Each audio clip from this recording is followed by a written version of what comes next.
On est au quart d'heure de jeu dans 91e, il n'y avait pas qu'au MPG ce week-end en Ligue 1.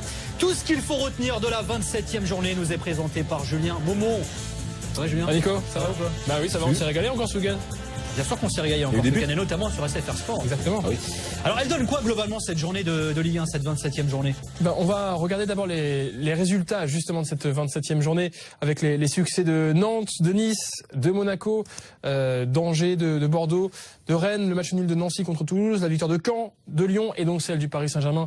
Vous venez d'en parler avec Adrien face à l'Olympique de Marseille. En chiffres globaux, il y a eu 31 buts marqués sur cette 27e journée. C'est le record d'Europe ce week-end à égalité avec la Liga. Ah oui. Et c'est assez fréquent d'ailleurs quand on en parle dernièrement de ces débriefs de journée de Ligue 1. Il y a pas mal de buts en ce moment en Ligue 1. Il y a beaucoup d'entraîneurs portugais, c'est pour ça. Un de plus, en plus, on va en parler. 4 victoires à l'extérieur, vous le voyez. 4 doublés de Le Bihan, Toko Ekambi, Ounas et Depay. Et puis 4 cartons rouges pour les Lillois, Palmieri, Mavouba, et le Bassi de Cahuzac. Il y en a pris 4 d'ailleurs dans cette journée. Exactement. Dans cette saison, ouais. Alors Bastia qui a encore perdu, et d'ailleurs il y a du changement au Sporting. Alors d'ailleurs ça date d'aujourd'hui, non? Ça vient de tomber. Exactement, c'était ce matin la 13e défaite de la saison de Bastia à Angers. 8e match sans victoire pour les Bastiais, ça a été fatal à François Ciccolini. Bastia qui n'a toujours pas gagné en 2017 en Ligue 1. Notamment, on en parle, mais il y a eu carton rouge encore donc de Cahuzac, 4e de la saison, qui a pris plus de cartons rouges ou autant que 14 des autres clubs de Ligue 1. Bastia qui est 19e, 5 points de retard donc sur le 17e, le FC Metz. À titre de comparaison, la saison passée, Bastia était 12e avec 7 points d'avance. Donc c'est un gros changement, une grosse dégringolade des Bastiais. Regardons le bilan de François Ciccolini qui est arrivé en janvier 2016 à Bastia, qui a entraîné 42 matchs en Ligue 1, 29% de victoire, 12 succès donc sur 42 matchs, 18 défaites et un ratio marqué but en question négatif. Rita, est-ce que c'est un bon choix? Est-ce que c'était le bon moment aussi pour licencier François Ciccolini? Le bon moment, je sais pas. J'ai l'impression que ça fait un peu tard. C'est clair que bon, il faut changer quelque chose parce que Bastia est en grosse difficulté et en danger en même temps.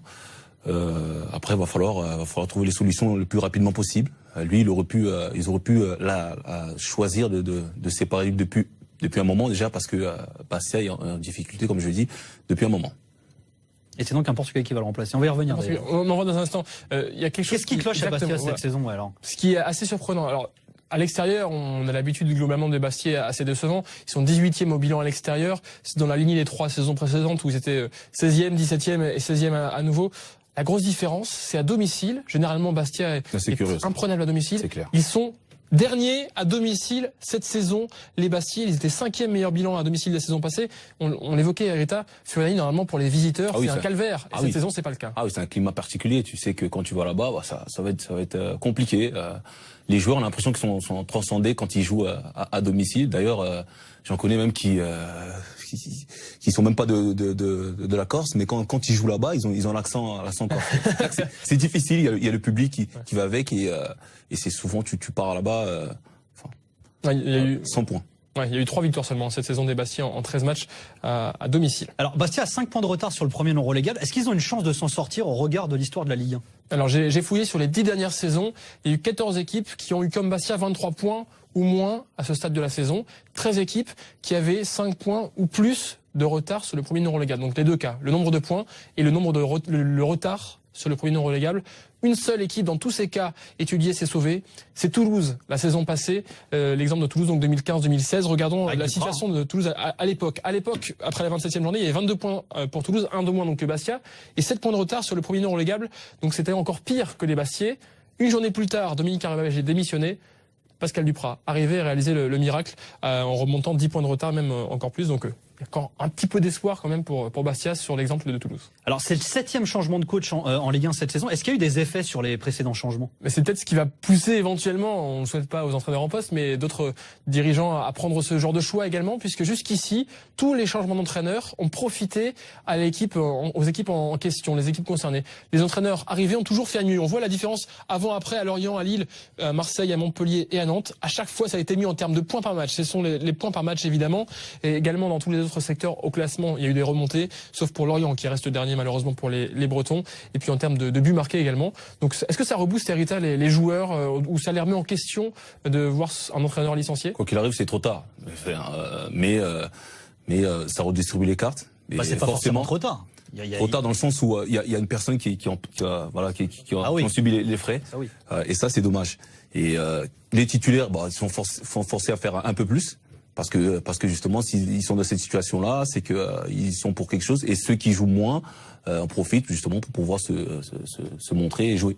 Alors c'est donc Rui Almeida qui remplace Ciccolini. Ça fait beaucoup d'entraîneurs étrangers cette saison là, en même temps. Ouais, il va y avoir 6 entraîneurs étrangers en poste en même temps sur les dernières saisons. C'est inégalé sur l'histoire récente de la Ligue 1. Regardons sur les dernières années, il y avait eu un cas précédent, le plus récent, c'était en 90-91, où il y avait eu 10 entraîneurs étrangers en poste sur une saison de Ligue 1. Et puis sinon, le record dans l'histoire du championnat de France, c'était en 1937-38 et 38-39, où il y a eu 14 entraîneurs étrangers.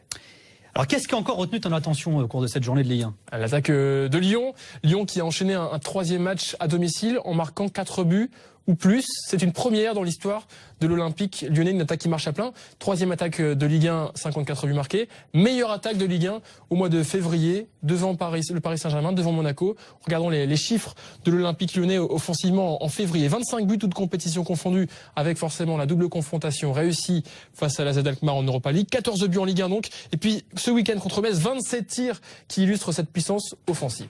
Et alors à qui on peut attribuer ces chiffres? Notamment au duo Lacazette, Depay, qui a marqué face à Metz et qui a inscrit la moitié des buts de Lyon en février en Ligue 1. 14 buts inscrits, 7 buts inscrits pour Lacazette et Depay, 4 buts pour Lacazette, 3 buts pour Depay. Voici leurs statistiques combinées, 2 passes décisives. On va écouter justement Alexandre Lacazette à l'issue du match contre Metz sur son entente naissante avec Memphis Depay. Il fallait lui laisser le temps de s'adapter à l'équipe, qu'il comprenne un peu le style de jeu, que nous aussi on comprenne comment il aime jouer et ses qualités. Donc là c'est de mieux en mieux. On s'entend bien et puis à l'entraînement on travaille beaucoup les relations qu'on peut avoir avec lui. Donc c'est plus facile.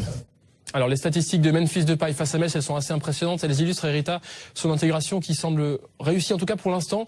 La greffe prend bien à Lyon de Memphis Depay. On va voir ses chiffres contre Metz. Oui, complètement. On connaît son potentiel. C'est un très bon joueur. Après, il fallait justement qu'il enchaîne les matchs. Il est en manque de temps de jeu du côté de United. Et là, on lui fait confiance et c'est normal qu'il enchaîne, qu'il soit bon. Alors celui qui est hallucinant, c'est Lacazette. Il en est où là en termes de buts? 22 buts cette saison en Ligue 1, 2e meilleur buteur derrière Edinson Cavani. Alors je me suis posé la question, est-ce que c'est son record à ce stade de la saison? La réponse, c'est oui. Jamais Alexandre Lacazette n'avait autant marqué en Ligue 1 à ce stade de la saison. 22 buts inscrits. Son record précédent, c'était 21 en 2014-2015. Donc il est sur des très bonnes bases. C'est le meilleur buteur français en Europe, en championnat. Toute compétition confondue, il n'y a que l'attaquant du Celtic, Moussa Dembélé, qui fait mieux que lui. 29 buts, toute compétition confondue. On guettera donc la prochaine convocation de l'équipe de France en guettant si Lacazette y est. Alors Monaco reste en tête de la Ligue 1, c'est l'un des enseignements de cette journée aussi. Qu'est-ce que tu as retenu dans le match face à Guingamp? Alors un penalty de plus pour Fabinho, c'est son 11e réussi en 11 tentatives en Ligue 1. Erita, depuis qu'il est arrivé, voici son bilan, donc 11 sur 11. Il était latéral comme toi, mais toi, paradoxalement, tu faisais pas il est milieu de terrain. Commence pas à dire que c'est un latéral, c'est un milieu de terrain. Originellement, il était latéral. Qui est un des meilleurs milieux de terrain de Ligue 1. Non, pas du tout. Non, pas du tout. Pourquoi? J'avais sollicité justement lors d'un match de coupe, justement le fait de tirer. On m'a, voilà, l'adjoint Deserbi à l'époque, l'adjoint d'Antonetti m'avait dit reviens par ici. Voilà.